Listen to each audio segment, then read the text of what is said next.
David. You know, we have just about every continent represented except Antarctica, but we're working on that. Okay. So my name is Carol Steen, and I'm the co-founder and president of the American Synesthesia Association. And I'd like to say that the American Synesthesia Association and the UK Synesthesia Association are the two oldest organizations for synesthesia in the world.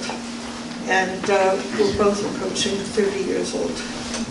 So that's kind of fantastic. I'd also like to thank my colleague on the other side of the pond, James Wannerton, for all the hard work that he's done, and Dr. Charles Spence for hosting us.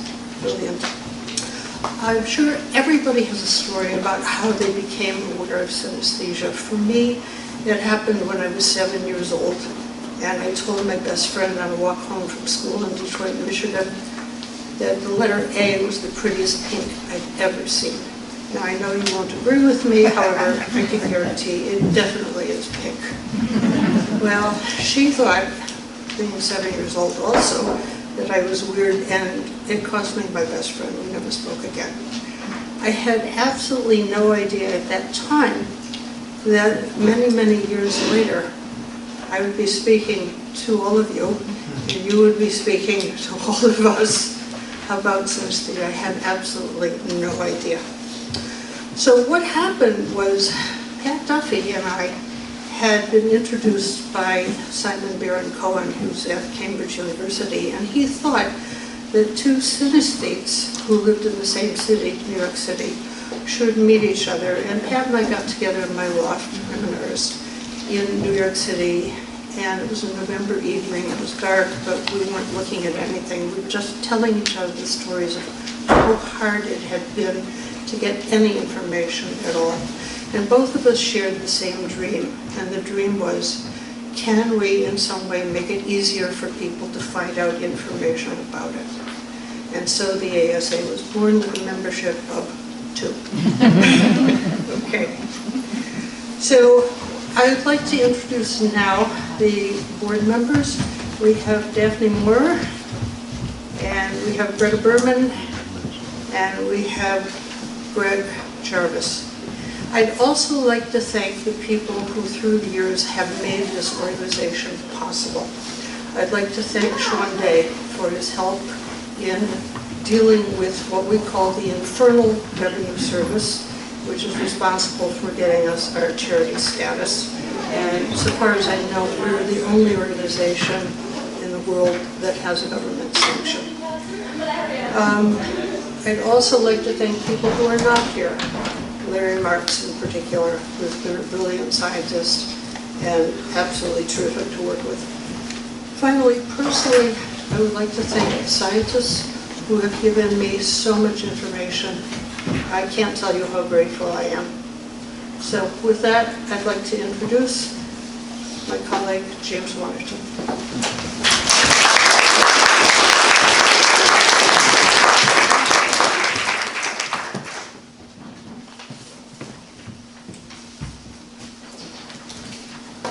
Make some amendments. Wait a second.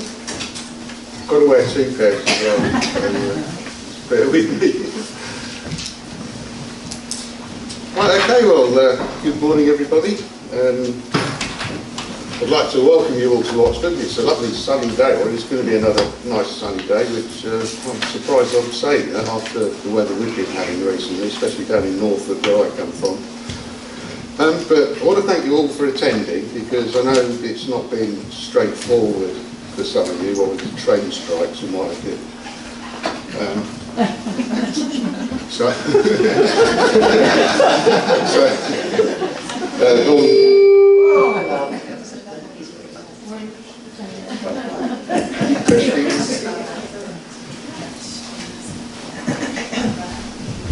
Excellent, yeah, that's better, isn't it? Oh, that's you all hear me now? Yeah.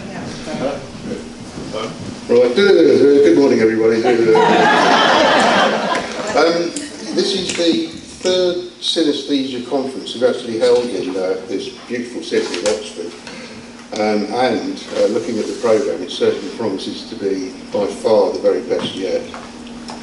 And we've got, as Carol mentioned, we've got amazing representation this year. We've got well over 100 attendees representing, I think I counted 22 different countries. So that's quite a record there. And as I say, glancing through the programme, I can see many fantastic and thought-provoking presentations covering a variety of topics.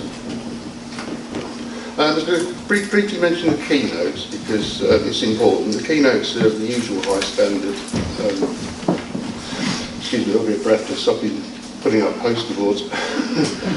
We'll be hearing from Professor Charles Spence down there, brilliant speaker.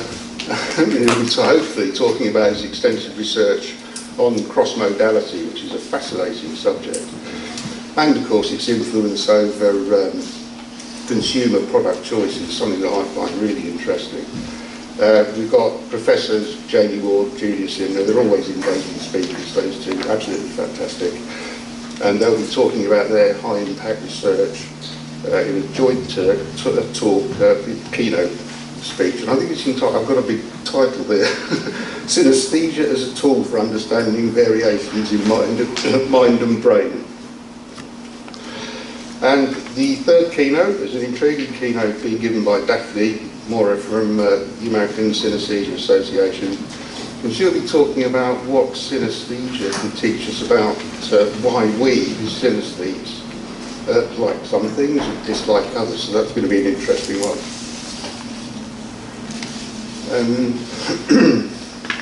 Excuse me a second.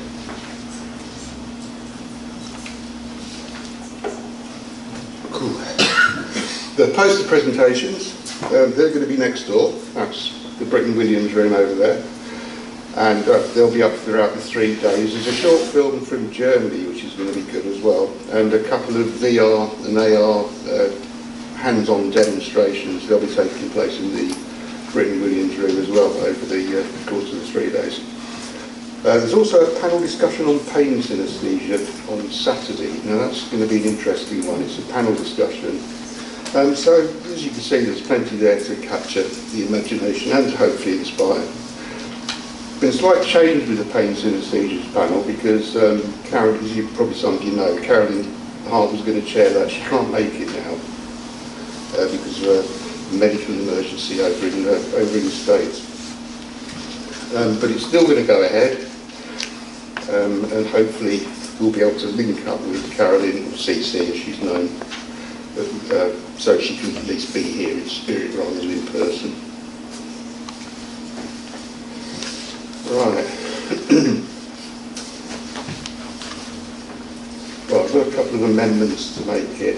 Oh yeah, there's a feature at one of the UKSA conferences is a special early career prize. It's called the Moira Sonley Early Career Prize in Multisensory Art or Science. That title gets longer every time. The prize is open to all presenters, including poster presentations. You should have received information about this and the terms of eligibility already, but if not, and if you've not applied and you wanted to, check if you're eligible. Just see Julius in at some point over the next couple of hours and she'll sort you out. Excuse me. The award consists of a certificate and a cash prize for the winner, which will be awarded, I think it's at 2:45 on Sunday. I think eligible presenters, what I can gather, are those who are in the early stages of the career, as the title may suggest. I think it's defined as either a student or somebody within 4 or 5 years. I think it's 4 years, is it, Julie? 4 years? 4 years, yeah. It's actually closed. The eligibility is closed now because we've created the scoring sheets, and that was the bit that I crossed out. Oh, right. But if anyone's desperate and they want to talk to me within the next 5 minutes, then yeah. Oh yeah, you crossed it out. Just a couple of procedural points. Refreshments and breaks, they're going to be held mid-morning and mid-afternoon. That's in the Bretton Williams room next door. And for those attending the conference banquet tomorrow, which begins at 7:45, Can we ask you to gather together between 7 and 7:15? Again, in the Britain Within room, very popular room that. There's also going to be some pre-banquet drinks and nibbles and stuff in there tomorrow. There should be a couple of Charles' students on that, but I've actually seen them somewhere. Yeah. Rocky? Yeah, there they are. They can help with any queries as regards facilities on campus. And of course, obviously, feel free to approach myself or any of the conference organising committee if you've got any questions or queries. Internet access is available here as well, I do believe, isn't it, Charles? And we've got connections, I've got details of how to connect to that in the conference programme. I think, oh no, was there something else as well? Oh yeah, important this. Can we respectfully ask all speakers to try and stick to the time limits, because we do have a lot of stuff to get through. To be honest, I don't think we're going to have a lot of choice in that, because we've sort of put together quite a formidable team of timekeepers who've got an international reputation for being pretty ruthless. And they'll be waving zeros and fives and twos at you. Don't get to zero, for God's sake, otherwise you'll be real fun. So I'll finish up now. I mean, on a personal note, it's fantastic to see all the familiar faces and also all the new ones as well. It's absolutely brilliant. As Carol mentioned, I mean, we've got two of the oldest in the world. The UKSA was formed in 1989 with, excuse me,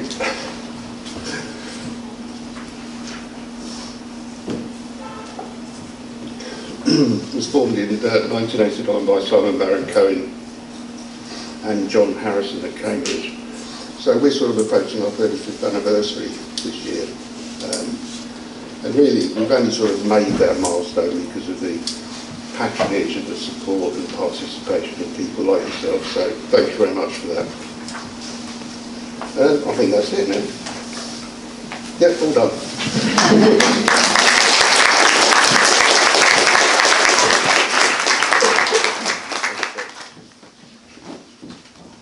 So, Charles Spence, I teach psychology here at Sommerville, so that's my job to welcome you on site. It is the middle of term time, so you'll see lots of students around, and it is exam term for pretty much all of them, so they'll be hopefully studying hard. The dining room for the dinner is straight across the quad over there. I was trying to think if there was any particular Sommerville connection to synesthesia, but I scratched my head and I couldn't really come up with anything. Though this was the site, this was the very room, in fact, when Laurie Marks, who was mentioned earlier, came to Oxford when I organised the first International Multisensory Research Forum in 1998. We had an equivalent number of people, more or less, here for a great meeting that's kind of gone from strength to strength thereafter. For those of you who are looking for something for lunch, then if you go to the front of college and turn right, you'll find places. If you turn right again, you'll find more places. And if you turn right again, you'll be coming up this street here. And there are lots and lots more sandwich shops, cafes, coffee shops and such like, all within a couple of 100 metres. So I'd recommend those. And yeah, Rocky and Yang there at the back are my PhD students who are happy to answer questions about where to eat and drink and other entertainments in town. But anyway, welcome and happy to see you all here.